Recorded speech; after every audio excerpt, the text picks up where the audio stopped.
Assalamualaikum warahmatullahi wabarakatuh. Sebelumnya perkenalkan, sebelumnya kami akan mempresentasikan hasil tugas besar kami yang berjudul yaitu pengembangan model Neural Style Transfer untuk transformasi gambar dengan input dinamis menggunakan deep learning.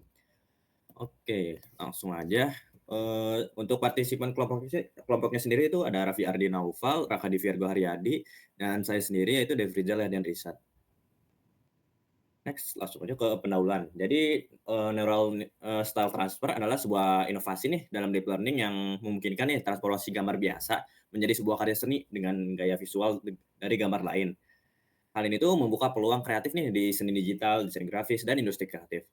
Meski menawarkan estetika dan eksplorasi kreatif, tantangan utama dari si NST ini tuh untuk menjaga detail konten sambil menerapkan gaya secara konsisten. Penelitian ini tuh mengeksplorasi pengembangan model Convolution Neural Network atau CNN tanpa retrain model seperti VGG19 untuk menciptakan sistem yang lebih adaptif nih, cepat dan efektif dalam menghasilkan gaya lukisan dengan memperkenalkan arsitektur model baru dan teknik pelatihan inovatif untuk mengatasi keterbatasan model NFT sebelumnya. Jadi intinya tuh kayak kita ini nih transformasi si gambar biasa nih, misalnya gambar raka menjadi style-nya itu karya seni orang lain, kayak misalnya style Van Gogh atau siapa gitu. Nah, jadi intinya gitu kalau dari projekan kita tuh. Nah, untuk fitur utamanya sendiri itu ada pelatihan dan pengujian. Jadi si model itu dilatih dengan menggunakan fungsi loss yang dinamis yang untuk menyeimbangkan konten dan gaya. Dan untuk eksperimen si arsitekturnya sendiri tuh kita tuh mengeksplorasi pengaruh modifikasi arsitekturnya terhadap kualitas transfer gaya. Dan yang terakhir visualisasi interaktif, yang dimana hasil transfer gayanya itu dapat dilihat nih secara real time selama proses pelatihan dan pengujiannya. Nah, untuk datasetnya sendiri tuh kita pakai 3 dataset ya untuk data trainnya. Yaitu ada gambar Ka'bah, terus gambar si lukisannya, dan terakhir itu gambar orang lagi tidur, dan terakhir itu untuk data tesnya itu kita pakai gambar ini orang yang bertopi ya. Next ke arsitektur model yang akan dijelaskan oleh rekan saya. Untuk Raffiardi boleh dipersilakan. Ya, terima kasih Devrijal atas kesempatannya. Nah, di sini saya akan membawakan mengenai bagian arsitektur model. Nah, di sini kita menggunakan beberapa model yang sudah kita eksplorasi itu. Di antaranya yang pertama ada next. Yang pertama adalah Vanilla NST, di mana ini hanya menggunakan model CNN dasar dengan max pooling dan upsampling yang dasar juga untuk fokus pada penerapan gaya sederhana tanpa tambahan mekanisme peningkatan fitur. Untuk arsitekturnya sendiri bisa dilihat di gambar yang sebelah kanan, memiliki total parameter 1.515.000 dan juga trainable parametersnya juga sama. Oke, next.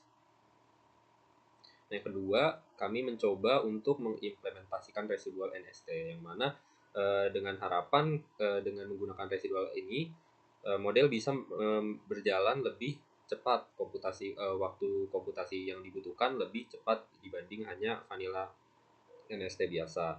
Selain itu, menggunakan residual connection juga membantu aliran gradient dan juga mempertahankan informasi konten selama proses transfer gaya, yang dimana ini cocok untuk menangani pola gaya kompleks seperti satuan puas dinamis yang bisa kita lihat di style gambar Avandi.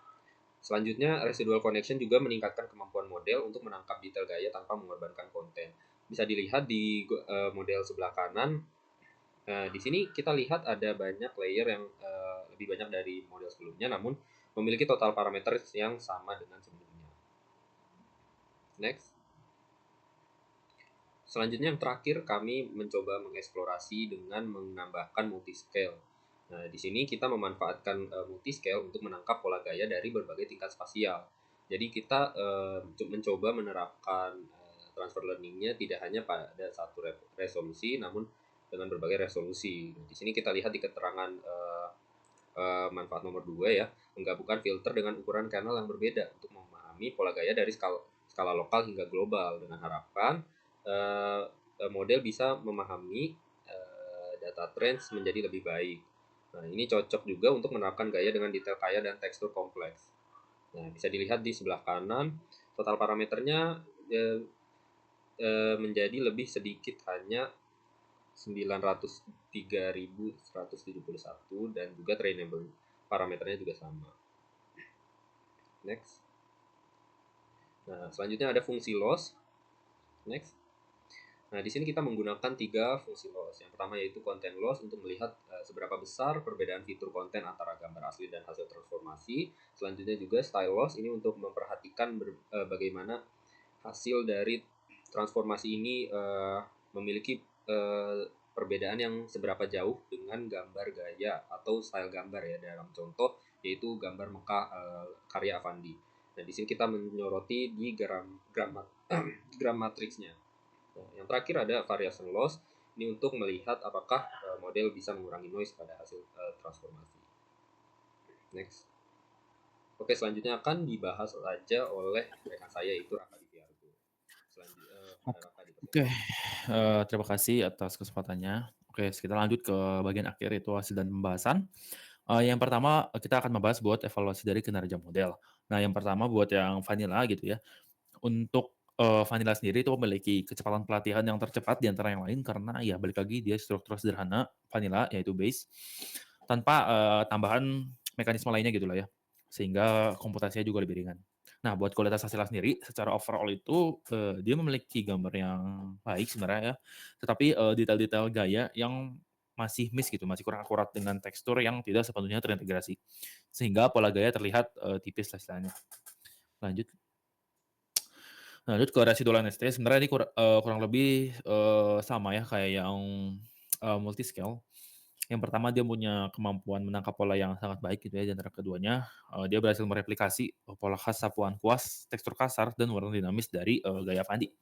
Terus buat kompleksitasnya sendiri ya karena, dia lebih kompleks, sebenarnya jelas lebih kompleks ya daripada yang vanilla, sehingga dia, menyesuaikan hasil dengan, gaya yang lain gitu ya selain Avandi, dan juga mereplikasi pola tekstur dan warna unik dengan baik. Lanjut. Nah ini sebegitu samanya dengan yang multiscale, jadi dia, berhasil lah integrasi dengan gaya Avandi, terus juga, terdapat fleksibilitas pada gayanya. Lanjut. Nah, terus kita lanjut ke analisis dinamis dari, hasil yang tadi gitu. Nah, ketiga model itu sebenarnya ya mampu menghasilkan hasil yang dinamis gitu ya, sesuai gaya input, meliputi yang tadi udah dibahas, keberhasilan integrasi gaya Fandi dan juga fleksibilitasnya.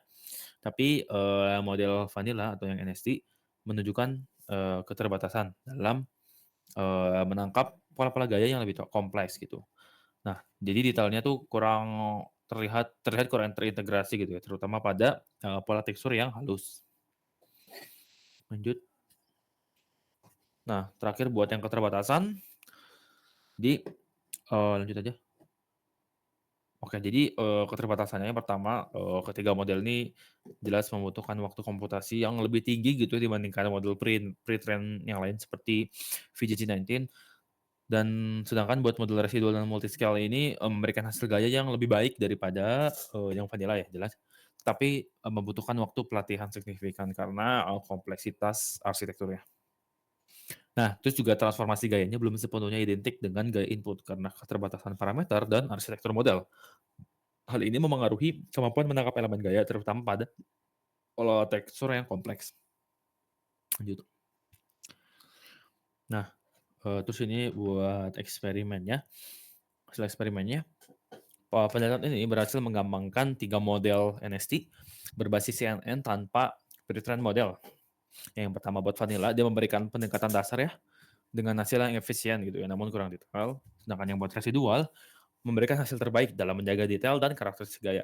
Lalu buat yang multiscale, dia efektif dalam menangkap pola pada berbagai skala sesuai namanya.